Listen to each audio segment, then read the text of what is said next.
Okay, here's a thought to start us off. What if the fundamental rules of physics, like Einstein's famous equations, what if they actually held some kind of deeper, maybe even spiritual meaning? That's a pretty big question. Yeah. Like, could science and spirituality be, I don't know, describing the same thing from different angles? Exactly. Could they be two sides of the same coin? It's a fascinating idea, and, well, it's what we're diving into today. Welcome to the deep dive.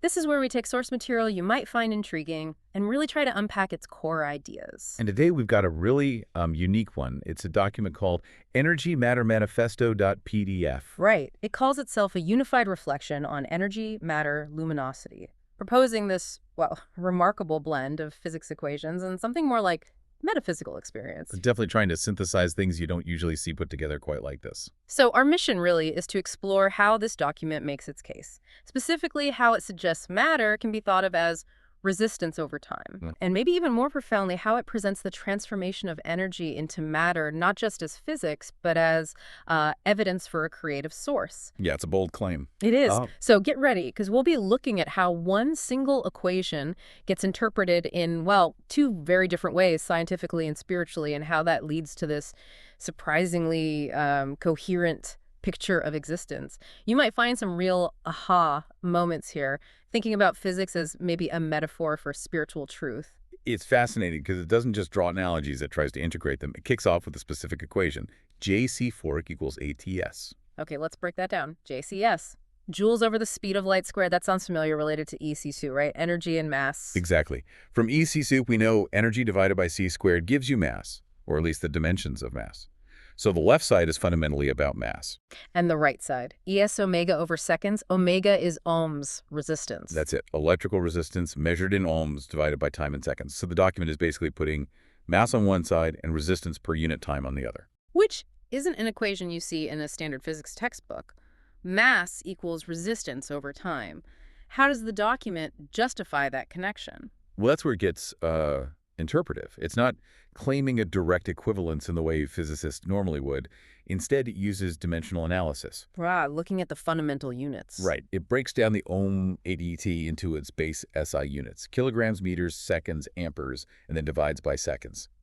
Through a kind of, let's say, non-standard but dimensionally consistent argument laid out in the text, it shows how this Agus expression can be related back to the dimensions of mass, kilograms. So it's arguing they share dimensions, even if the physical meaning isn't conventional. Precisely. And the core takeaways, the document states it very plainly, is matter resistance over time. It even writes it as mx equals as, where mx is matter. So matter is resistance spread out over time. It's like Yeah. the inherent quality of matter is this temporal resistance. And energy via JCO becomes equivalent to this. That's a really different way to frame how matter forms from energy. It is. And this is where the document takes that sharp turn you mentioned earlier. This very specific physical interpretation matter as resistance over time apparently triggers something profound for the author. A spiritual insight. Yes. The text describes this intense experience, feeling so charged that I was the luminosity itself, a walking light connected to the source, just pure light, essentially. Wow, great. And in that state, this phrase came, I-Jesu. The document defines this as realizing one's identity as that divine light connected to the source, like Christ consciousness is the term used. So a deeply personal, mystical experience directly informing this scientific-looking concept. That's quite the leap. How did that experience then connect back to the equation JCAACS? What was the insight there? It was, according to the text, quite simple but completely reframing. The realization was, if energy couldn't transform into matter, then, well, nothing physical could exist. Our world wouldn't be here. Obvious in one sense, but But interpreted differently here. Therefore, the very possibility of energy becoming matter isn't just a physical process. The manifesto presents it as a deliberate, divine act, creation itself. okay. And so, when the meaning of that specific equation, J.C. O'Kenny's, was sort of asked from this state of luminosity, the answer that came back, the document says, was simply God. The equation means God, or points to God. Points to the act of creation by God, perhaps. The document suggests matter exists because energy is given form through resistance over time, and behind that shaping, that giving form, is the creator. So energy is like the eternal potential, Matter is that potential given form through this time-based resistance, and life, presumably, is the spark within that. It's a whole cosmology, really. It is, and the document really stresses that the physical reading and the spiritual reading aren't just parallel, they're mirrors. Yeah. They reflect each other exactly. How so? Well, the physics, the JC describes the how.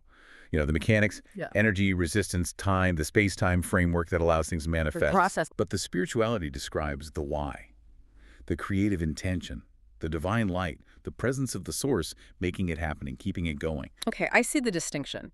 But how can one equation, just JCAC or SES, genuinely hold both meanings at once? That's the core claim of the unified reflection. The document says, yes, you can read it on two levels simultaneously, scientifically. Mass is what happens when energy gets constrained by resistance in time. The physical description. And spiritually. Matter exists because the Creator gives energy form, sustained by divine will or intention, operating through that very mechanism of resistance in time. So they're not just similar metaphors, they're presented as descriptions of the exact same event, just from different perspectives. Exactly. Two sides of one reality. And that self-realization the author describes, the I-Jesu experience. Becoming the walking light. Yes. That's framed as embodying this unity. It's not just mystical. It's presented almost like a scientific metaphor, too, becoming one with the fundamental light, understanding existence from the source's perspective, where physics and metaphysics aren't separate. They're just integrated ways of seeing the same thing. That seems to be the core message. It really challenges you to look at fundamental physics through a much wider, more integrated lens. Okay, so let's try to pull this together as we wrap up. What's the big takeaway from this Energy Matter Manifesto.pdf? We've seen how it pushes us to view equations not just as, technical tools, but potentially as sacred symbols. Symbols pointing to something profound. Right. And this core process energy turning into matter, the basis of everything physical, it's presented here as direct evidence, a pointer towards a divine creative act. Yeah, the deep dives really shows how these two interpretations are meant to perfectly mirror each other. The physics of mass emerging from energy constrained by resistance in time. Mirrors the spirituality of matter existing because creation gives energy form, sustained by divine intention. They aren't separate tracks. They're reflections. It's a genuine attempt at a unified view. The physical process is seen as having an intrinsic metaphysical purpose. And that culmination in the I-Jesu idea, the experience of becoming pure luminosity, this walking light connected to the source. Yeah, the document suggests that really experiencing that state means recognizing both things at once. The physics of energy and the metaphysics of being. You can't separate them. They're intrinsically joined in that ultimate realization. So this whole unified reflection leaves us with a pretty profound thought, doesn't it? Maybe science and spirit aren't converging in the future. Maybe they already converge on the same fundamental truths right now. That existence itself, just the fact that things are, is the great wonder. And the source behind it all is perhaps discoverable through reason, through physics, and knowable through direct experience, through revelation, both paths leading to the same place. It's definitely a challenging perspective. So thinking about this convergence, what stands out most powerfully to you?